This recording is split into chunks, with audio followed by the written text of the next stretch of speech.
spark enlightenment with another. Because guess what? We don't get to hear. It's hidden. Even like our truth, the fact that African Americans were in America before the Pilgrims. Even like our truth, the fact that African Americans were in America before the Pilgrims. That truth is hidden. That we are actually the Native American. The only way the Narragansetts could participate in elections was by identifying themselves as African Americans. The only way the Narragansetts could participate in elections was by identifying themselves as African Americans. Look, in March 1493, Christopher Columbus returned to Spain after his first voyage and was welcomed by King Ferdinand and Queen Isabella in Barcelona. I consider myself a Narragansett, not a black, so. Let's just change the name as much as possible to throw you all off so you really don't know what's going on. Let's keep switching the identity to hide the people. Why don't we just keep renaming you? Are you Negro? Oh, no, you're not Negro. No, you're colored. No, you're not colored. You're African American. And this is what they name you. The slavers name you this. Because I know a white guy who grew up in South Africa and he now lives in America. He is an African American and more African American than most.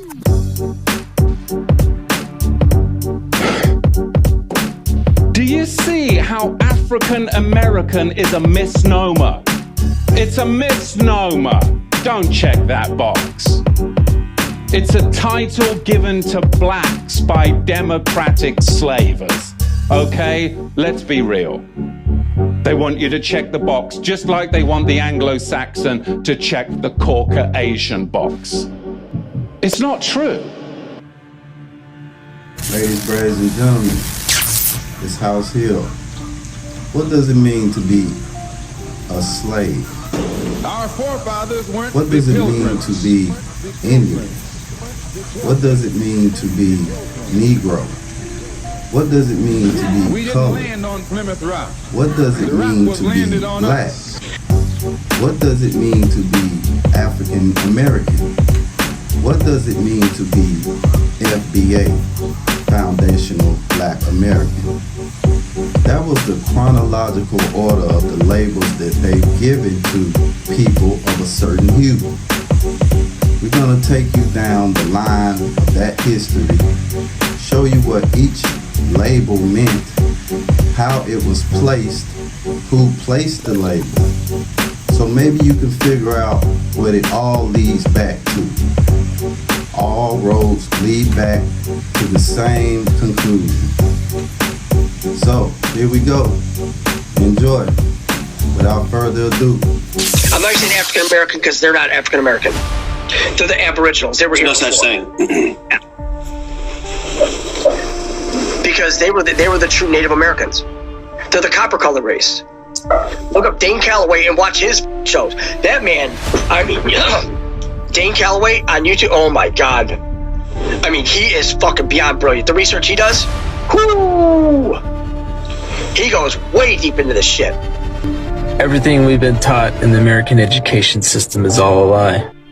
Yes, Native Americans weren't the original people of this land. We actually took it from black people.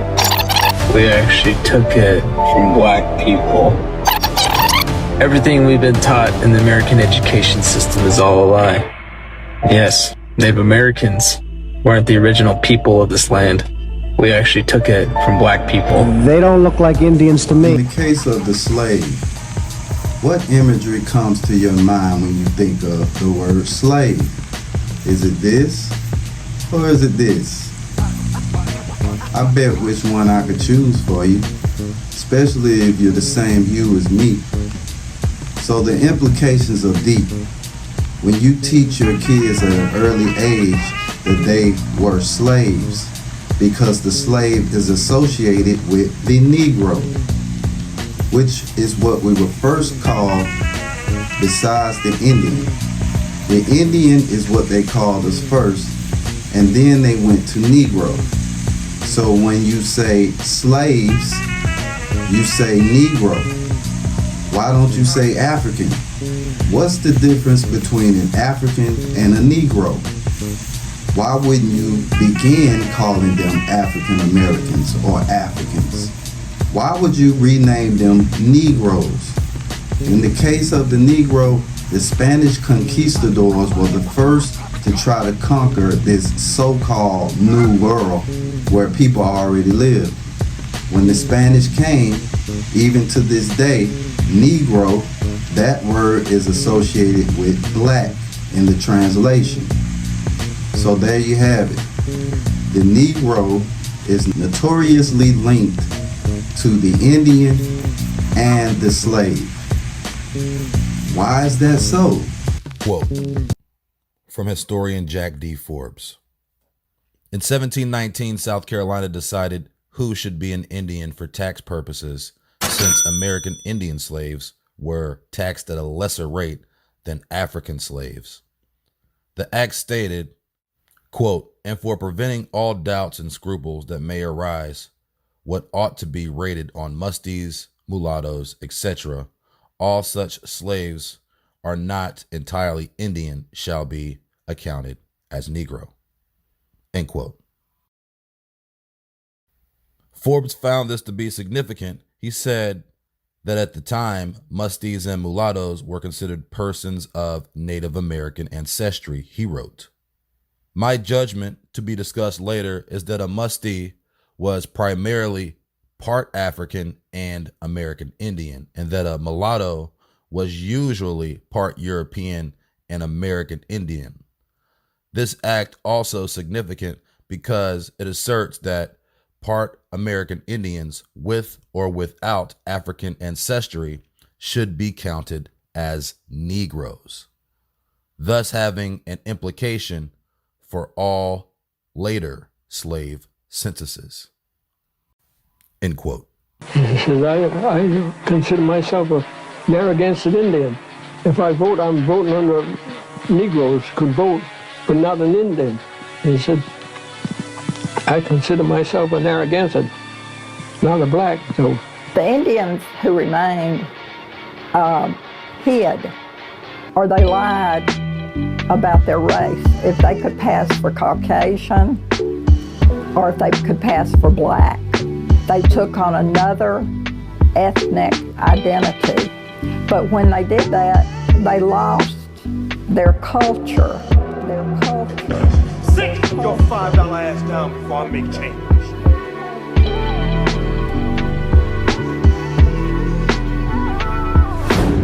But when they did that, they lost their culture. They had to hide and pretend. So now today, people get really upset and say, well, you're not really Indian. Well, yes, they are. They had to lie about who they were. They lost, for lack of a better word, their public identity. If one took a look at colonial laws, history cannot deny that Indians were used as slaves. As early as 1682, Virginia had a law that stated, quote, all Indians which shall be sold by our neighboring Indians, or any other trafficking with us for slaves, are hereby adjudged, deemed, and taken to be slaves, end quote. Another 17th century Virginia law included Indians in the terminology Negroes and other slaves. In South Carolina, their slave code of 1740 stated that, quote, all Negroes and Indians, mulattoes or mestizos, who now are or shall hereafter be in this province, and all their issue and offspring, born or to be born, shall be, and they are hereby declared to be, and remain forever hereafter, absolute slaves, meaning that all Negroes, Indians, and their children were slaves for their lifetime. The only exceptions to this law were mulattoes and mestizos who were already free, and Indians in amity with the government, or in other words, Indians whose tribe had a treaty with the government. The South Carolina Slave Code served as the model for other colonies in North America. In 1770, Georgia adopted the South Carolina Slave Code, and then Florida adopted the Georgia Code. All of the colony's early slave codes were basically congruent, which is clear evidence that Indians were used as slaves in all of the founding colonies. Sit your $5 ass down before I make change. As you can see, there was legislation set forth to whereas Indians, in order to receive benefits, in order to be able to vote, be counted as citizens, there were only two choices for them: white and all other, which were colored. Legislation would not let them claim their indigenous heritage, their tribe. And we have plenty cases of that, as you can see here. Yes, brother. Yeah. Yep, they did a mud flood. They did some plagues. They did it to the Chinese with opium. They did it to the Australians. They did it to the American Indians with smallpox. Yep. They just go into a country, plague the whole place out, and then take over their buildings. New York was already there for thousands of years. San Francisco was there for thousands of years. Los Angeles was there for thousands of years. They were built by the indigenous people who were black and Indians as well. Whoa. The black people, they weren't brought over by slaves. They are the original owners of America. Black people, African Americans. They don't come from Africa. They were already here.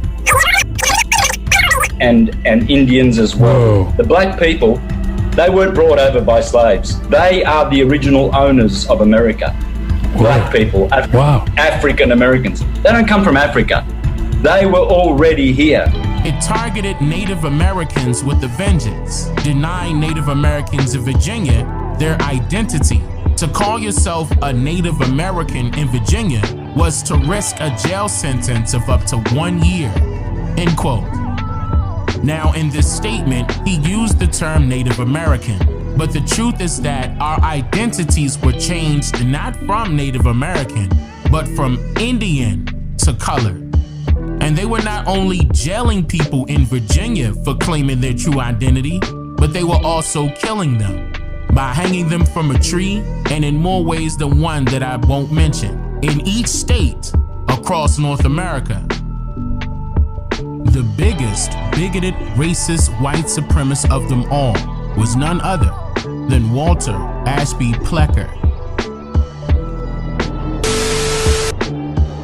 The Plecker era was truly one of the darkest times for Native people in Virginia. But I think it's critical for us to think about what was the genesis of the ideology that Plecker was a proponent of. And it's really the eugenics movement. The eugenics movement was a pseudo-scientific movement. We say pseudo-scientific today because we find that the science that they were proposing is not what we today would honor as scientific in any way. The eugenics movement has a direct link to the descendants of Charles Darwin. They somehow made the leap to these notions about racial purity. What is best for each race is racial purity. Plecker and his friends convinced the Virginia legislature to adopt very restrictive legislation in 1924. It's called the Racial Integrity Act. With this legislation, it was decreed that there were only two possible categories. One is white, which means a person, you check that you're white if you have white ancestry, Caucasian ancestry, and absolutely nothing else. The other category is everybody else, and that's colored. So this was very hard on Virginia's indigenous community because in a sense it wipes away their identity on paper. Their ability to describe themselves as Indian was not possible. To describe themselves as Indian was not possible. Keep in mind that our elder family members' birth certificates were changed multiple times to state colored, Negro, mulatto, and now Black or African American as their classifications of racial identity by way of the federal government systematically. So, the notorious Walter Plecker, may he burn wherever they burn dead people at. This man totally changed the history of so-called, whatever you want to call yourself, black people. The legislation he put forth changed the identity of numerous tribes, and we will document all of that here. So, this isn't something I'm making up. This is history you failed to look at. This is history that was hidden from you, and you said, oh well, let's just call ourselves Africans. Let's go with their history. The almighty white man, he'll teach us. He taught us right. You better learn your own history. Dig into what they could not burn, what they could not hide. Look up Walter Plecker. See what he did to your people.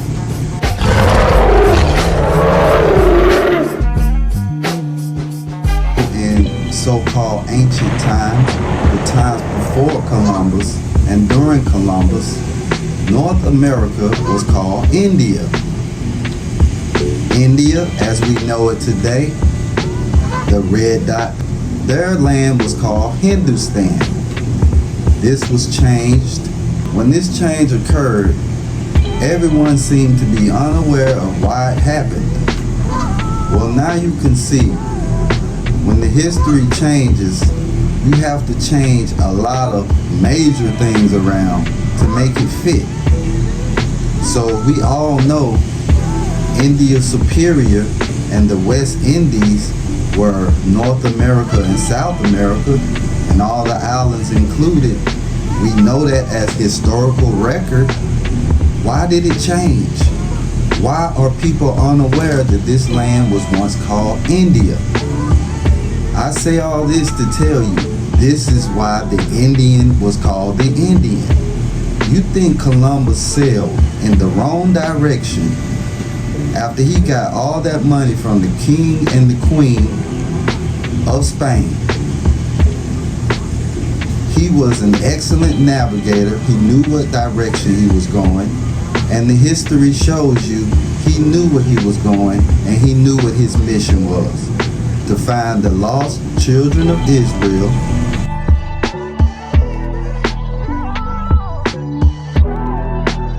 to see this new world. For them it was new, for us it was old, and they were coming into our territory, wreaking havoc, terrorizing us. The Spanish were the first Negro.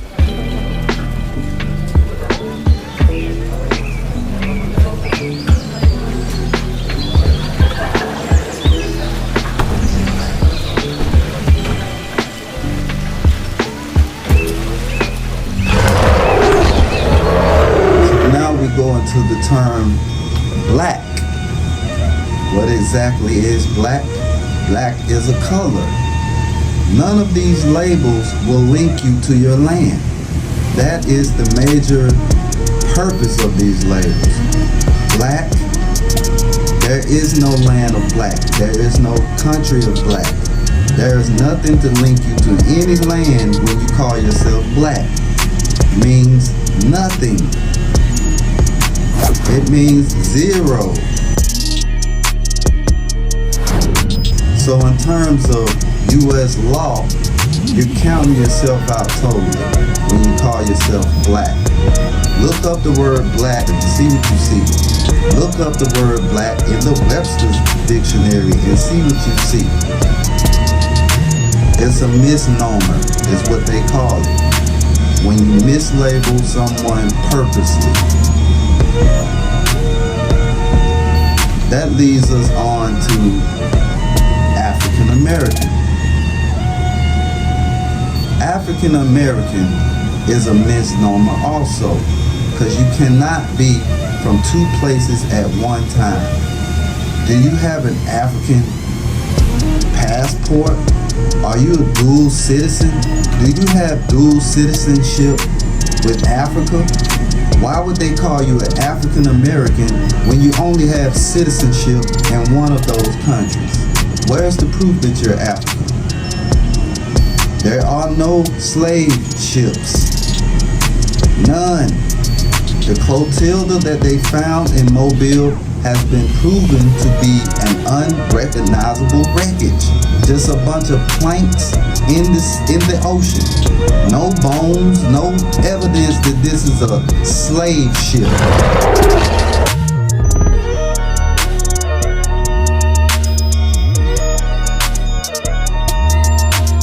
Archaeologists have found the wreck buried in silt using 3D scanners, magnetometers, and other technology. End quote. Sounds like the project was funded pretty well. So you would think that the hired scuba diver would capture at the very least a 4K resolution, 60 frames per second underwater video of this alleged discovery, right? But instead, they are limited to just a few pictures of some unidentifiable objects as their evidence to prove beyond a reasonable doubt that this is the actual remains of Clotilda. Asking what was the smoking gun moment? You had all this stuff lining up, but at the end, what it really boiled down to was, so how do you point out that this wreck is one that you can put a name on out of over 1,500 of them in the Gulf at that time, and out of over 1,500 of them in the Gulf at that time. Okay. So we pulled every record for every one of those vessels, including the archives, and looked at all of them. Okay. And looked at all of them. Okay. And we analyzed it and sorted it through as scientists do. But in the end, what was really interesting is Clotilda was one of several that were built that big and to carry that much. One of only 5 of those that had been built to be insured to a certain standard. And in the end, there's only one schooner out of over 1,500 in the Gulf through that entire period. It's 86 feet long, about 23 feet by almost 7 feet deep, and that could carry 120 tons. And that is what is sitting in the Mobile River. A slave wrecks project scuba diver by the name of Kamu Sadiki stated that, quote, "There are no photographs of the site where the Clotilda was found or of the wreck itself. This ship wasn't very deep, 8 to 10 feet at the most, but the conditions are sort of treacherous. Visibility was almost zero, and there's some current, but the most important thing is that you're among wreckage that you cannot see. There's a whole host of possibilities to being injured, from being impaled to getting snagged and so forth. This indicates that there was no real possibility that he, or anyone else for that matter, can determine what was underwater due to the lack of visibility and dangerous, inhumane conditions that hinders the investigation. So, there was no discovery of Clotilda physically, just only hopes and wishes for attention grabbing and possible income opportunities by way of experimenting through social engineering. Let's keep in mind that ships, cargo ships, that they want you to believe that slaves, enslaved people came on, those ships weren't created until the 1850s. And even then, they could not sail across the ocean. They did not sail across the ocean because that trip is so treacherous. Even to this day, no one travels straight across from Africa to America. They have to go around ocean gyres or they will be shipwrecked. These are pieces of knowledge that you would have to know how ridiculous the transatlantic slave trade is. But I digress.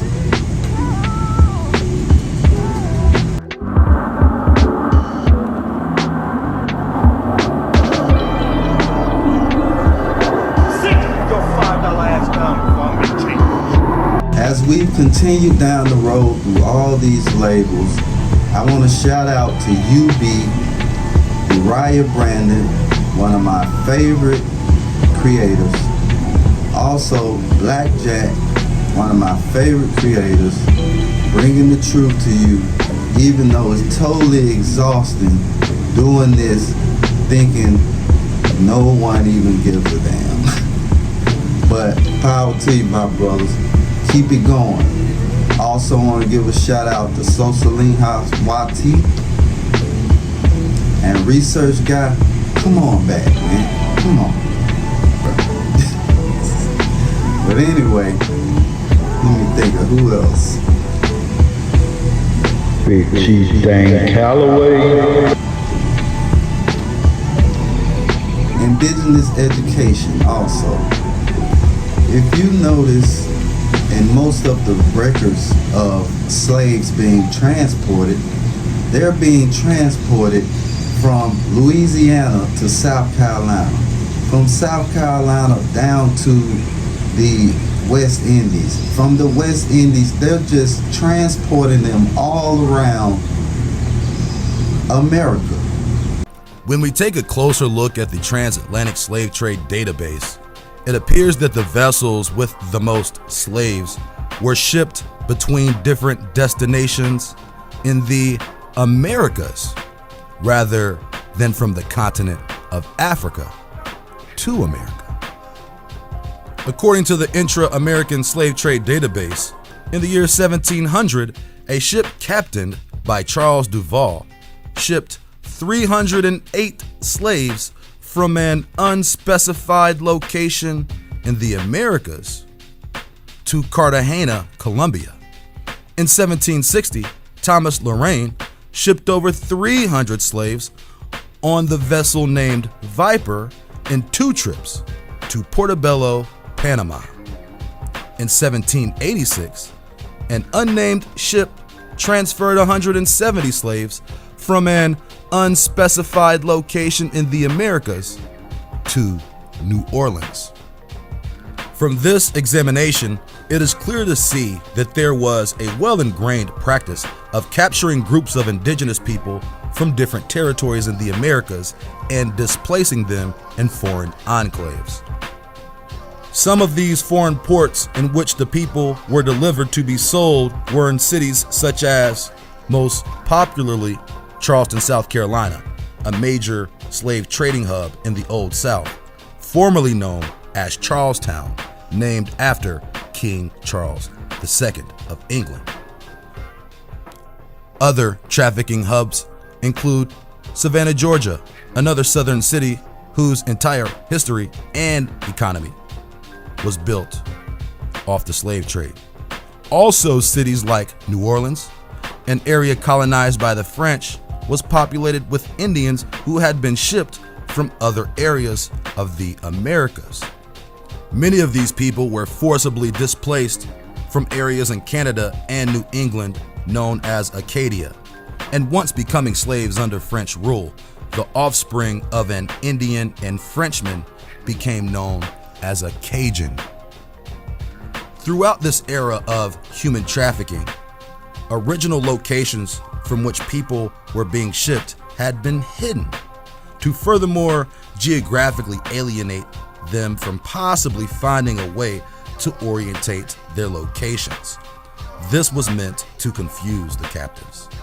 Many people were taken from the Caribbean islands of Antigua and then transferred to the mainland, as well as people being shipped from island to island, as in the case with General Lincoln, a vessel that in 1799 delivered 50 slaves from Antigua to Havana.